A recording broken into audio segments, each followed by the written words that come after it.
নেই? হ্যাঁ, গোলাম মির্জা কাদিয়ানী, ওকে যে কাফের মনে করবে না, সেও কাফের। ওর উম্মত আছে না নেই?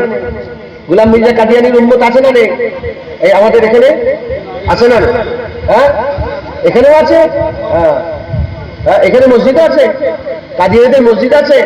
দেখেন আল্লাহ বলাচ্ছে, গোলাম মির্জা কাদিয়ানীকে যে কাফের বলবে না, সেও কাফের। আমি বাংলাদেশ থেকে আসছি, ইমিগ্রেশন অফিসে ধরেছে, ইমিগ্রেশন অফিসে স্টাম্প মারবে, আমাকে জিজ্ঞেস করছে যে আপনি কাদিয়ানী সম্বন্ধে কি আকিদা কি, এমন জায়গায় প্রশ্ন করছে, বুঝতে পেরেছেন? তখন তো একটা ভয় থাকবে না, থাকবে না? আল্লাহ পাকের পরীক্ষা হলো আমার উপর। আমি অনেকবার বলেছি কথাটা, যখনই বলেছে কাদিয়ানী, গোলাম মির্জা কাদিয়ানী সম্বন্ধে আপনার ধারণা কি, আমি সঙ্গে সঙ্গে সে কাফের। কেন? আর কাফের এজন্যই, আল্লাহ বলেছে নবী আর নেই, আখিরি নবী, শেষ নবী মোহাম্মদ রাসূলুল্লাহ। ও নিজেকে নবী বলে দাবি করে, ও নবী, ও হচ্ছে কাফের। ওকে যে কাফের মনে করবে না, সেও কাফের। ঠিক বলেছে, শুনছেন আপনারা? কি গো, ইসলামের ভয়ে কি আমার নবী পাল্টে নেবো নাকি? হ্যাঁ, আমরা আমাদের জান দিয়ে দেবো, আমরা নবী পাল্টাবো না। হ্যাঁ, যখন এখানে কাদিয়ানীদের মসজিদ আছে, তাহলে একটুখানি আরো একটু বলার দরকার আমার। এই শুনছেন আপনারা? হ্যাঁ, শুধু কি নবী বলেই দাবি করেছিল, না খুদা বলেও দাবি করেছিল? যদি বলেন, খুদা বলেও দাবি করেছিল। ফেরাউন নিজেকে কি বলেছিল? আনা রাব্বুকুমুল আলা। সে নিজেকে বড়, ছোটখাটো খুদা নয়, বলে আমি বড় খুদা। কি বলেছিল? বড় খুদা। নমরুদ নিজেকে কি বলেছিল? খুদা। আল্লাহ পাক একটা মশা দিয়ে দিলেন কানের মধ্যে, মশা দিয়ে দিলেন। কি দিলেন?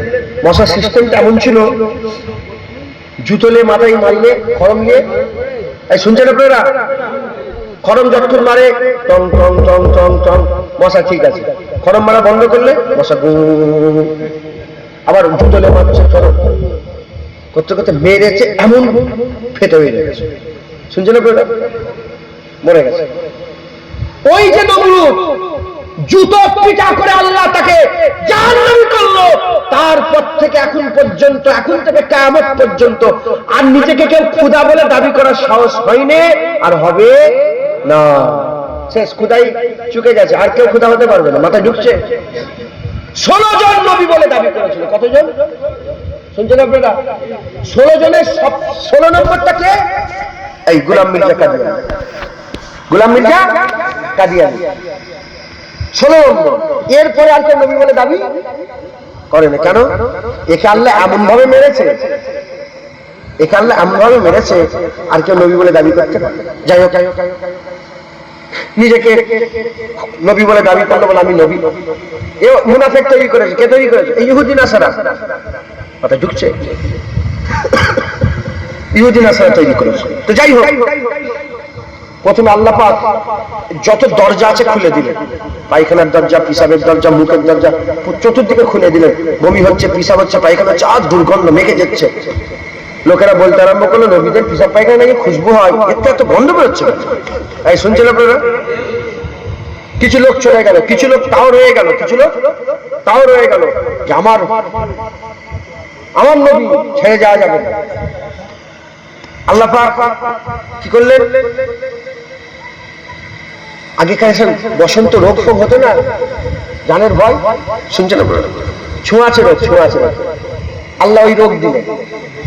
কিছু লোক বেড়ে গেল, বলে নবী আগে জানে বাসে, নবী দেখবে, বেড়ে গেল। কিছু লোক রইল, পিসাব পায়খানা চালু। লাস্টে বেলা লোকেরা নারাজ হয়ে কি করলো, সব আস্তে আস্তে যেতে যেতে যেতে যেতে যেতে ওকে লাস্টে বেলা পায়খানায় বসে রেখে চলে। শুনছেন আপনারা? পায়খানায় বসে রেখে চলে। ওখানে পায়খানা করছে, পিসাব করছে, ওই করতে করতে করতে করতে ধপাক করে পড়ে গেল। কোথায়? চেম্বারের ভিতরে। আগেকার পায়খানা বুঝতে পারছেন কিরকম? আপনারা তো জানেন, মুরব্বীরা জানে। আমরা আসামে ফাসামে যাই, নব এলাকায় এখনো ওইরকম ব্যবস্থা আছে। বড় ডাব্বা থাকতাম, সিঁড়িতে উঠে, শুনছেন আপনারা? ধপাক করে পড়ে গেল। ওই যে গু খেয়ে খেয়ে আল্লাহ, গু খেয়ে খেয়ে আল্লাহ পাক যে মারলোকে, ওর পর থেকে আর কেউ নবী বলে দাবি করার সাহস পাই না। আমাদের হচ্ছে গু খেকো নবী। শুনছেন আপনারা? শুনছেন আপনারা? ওকে যে কাফের মনে করবে না, সেও কাফের, সেও কাফের। আমাদের নবী রাহমাতাল লিল আলামিন নবী, সাইয়্যিদুল মুরসালিন নবী, ইমামুল আম্বিয়া নবী, সুলতানুল আম্বিয়া নবী, আকা মাওলানা রউফুর রহিম নবী। কথা ঠিক না? ঠিক বলেন।